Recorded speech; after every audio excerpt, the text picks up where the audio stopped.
Iraq and Saudi Arabia are negotiating a new alliance that would give Riyadh a leading role in rebuilding Iraq's war-torn towns and cities, while bolstering Baghdad's credentials across the region. Meetings between senior officials on both sides over the past 6 months have focused on shepherding Iraq away from its powerful neighbor and Saudi Arabia's longtime rival, Iran, whose influence over Iraqi affairs has grown sharply since the 2003 ousting of Saddam Hussein.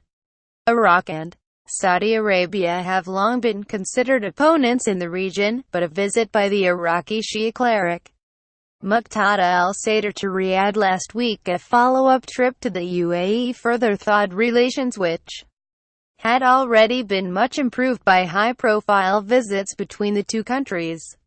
The arrival in the Saudi capital of Sadr, a protagonist in the sectarian war that ravaged Iraq from 2004 to 2008 and who has enduring ties to Iran, highlights a new level of engagement which could see Riyadh play a significant role in the reconstruction of the predominantly Sunni cities of Mosul, Fallujah, Ramadi, and Tikrit. This visit was an important step in ensuring that Iraq returns to the Arab fold and is supported in doing so by friendly partners, said the former Saudi Minister of State Saad al-Jabri.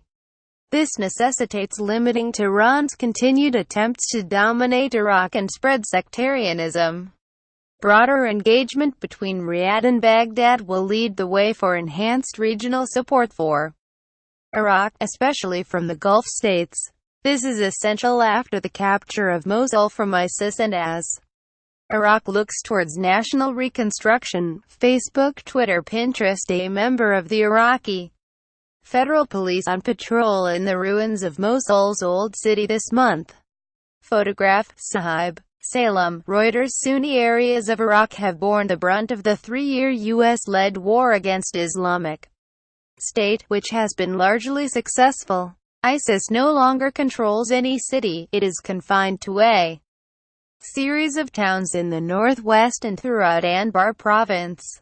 But it is thought it will cost more than $100 billion, £78 billion, to rebuild Iraq, and the 4 Sunni cities, as well as 3 mainly Sunni provinces, are central to hopes of national reconciliation in a country where more than 2/3 of the population are Shia.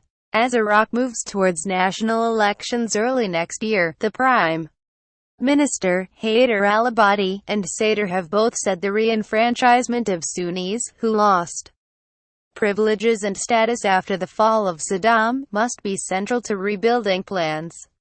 It is also worth noting that Sadr's visit had a practical aspect and led to some immediate benefits, from the reopening of border crossings and support for internally displaced people, to the potential appointment of a new ambassador and the opening of a consulate in Najaf, said Jabri. These are clear signs that there is a concrete desire to recreate a strategic relationship between the two countries of mutual benefit.